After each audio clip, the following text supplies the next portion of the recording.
if I want to make an impact, I have to push myself forward in ways that maybe feel uncomfortable, but have a big part of greater good in the end. I'm a typical girl, right? I find it hard, but I have to own it. But yeah, you know, we put ourselves out there, and I think for us, very early in the business, we had a full feature article written about us in Forbes, which was just incredible. That came from, I think it's really important for business owners to understand where that came from. That came from a Twitter post that I did. So sometimes we can be involved in these social platforms and think, what's the point? But it was a journalist from Forbes that saw a tweet that I did and said, this sounds super interesting. Can we pick up a call? And we picked up a phone call. To be fair, I didn't really know who she was, didn't know much about her from her profile, but we picked up a call and she just said, I love this. Can I write an article on it? And that again, especially when you're a new business, it's just so powerful, because we were going into, you know, I had this ambition. I was like, I'm going to go into these big corporates, and I'm not one of those business owners that has started a business after having a big corporate career. So I didn't have those contacts. I didn't have those doors open. I had to go and open them all myself. So I was sort of working my network, trying to get out there, trying to get myself in front of these big corporates, finding out who are the right people to talk to in those organizations. And then Forbes comes along and says, we love what you're doing. Let's do an article. And all of a sudden, you can now go to those big companies and go, look, we've been featured in Forbes. And of course, then it wasn't long after that then the BBC came knocking. And when I say came knocking, I'm then putting myself out to them and going, look, this is what we're doing. You need to know about this. So none of this ever happens by chance. It's always kind of the grit behind the scenes that makes it happen. And it is following that KPI process, going, you know, you've got to have your profile out there, and maybe talking more. I know I have this conversation a lot with women, actually. I think we find it much harder to really push ourselves out there. It seems to be a little bit behind our nature to do that, but you have to do it, and you have to do it. I suppose for me, a transition was knowing that what we were doing was creating a really positive social impact, made me justify to myself, I have to put myself out there, because it's not about me anymore.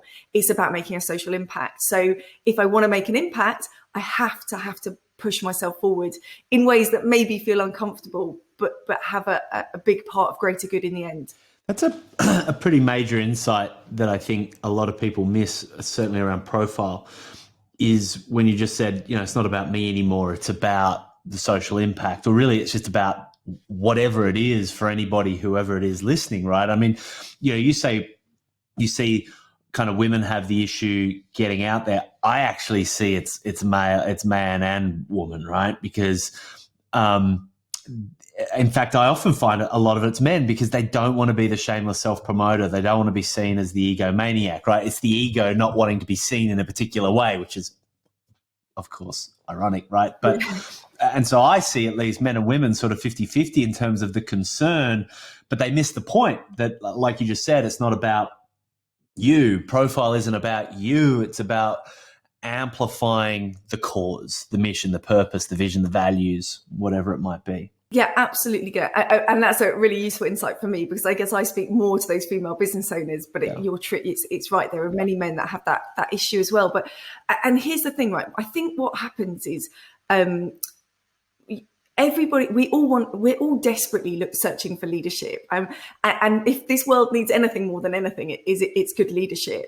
And there isn't enough of it out there. So when we become willing to push ourselves forward as leaders, I think we have to kind of go through a psychological shift ourselves and realize that we need to be that leader, because there are people that are looking to follow, and most people want to follow. If you are an entrepreneur, if you are brave enough to say, I want to run a business, and I am going to not follow the typical path that was set out for me on my school days, then you are brave enough to be that leader. And so if you've got the bravery to start a business, I can guarantee you've got the bravery to be that leader. And it's just kind of going through that mental shift and going, whilst I don't necessarily want this to be about me, people need somebody to follow. They need somebody that has that vision that says, this is what it is and this is what we're going to do.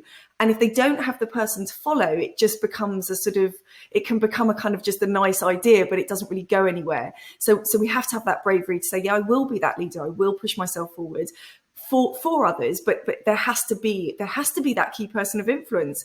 I find it very rare that you see an organization that really does something amazing without having that key person of influence that is saying, let's really drive this forward. And people are fascinated in that. That's why Richard Branson has more followers than Virgin do, because they want to know who that person is, not just who the company is. They want to bring the human element into it.